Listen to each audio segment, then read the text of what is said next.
Hey, what's up guys? So in this video, we will see how to extend RAM on the Redmi A5. Now to do that, just open the settings app on your smartphone. From here, just scroll down and tap on system. And from here, just scroll down and tap on memory extension. And from here, you can extend the RAM on your smartphone by up to 4 gigabytes. Just like that. From here, just tap on reboot. And once you do that, your smartphone will start rebooting. And once your smartphone finishes rebooting, it will extend the RAM on your smartphone by up to 4 gigabytes.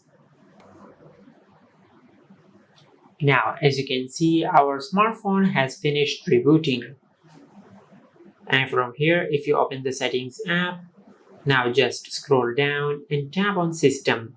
From here, just tap on memory extension. Now, as you can see, we have successfully extended the RAM on our smartphone by up to 4 gigabytes.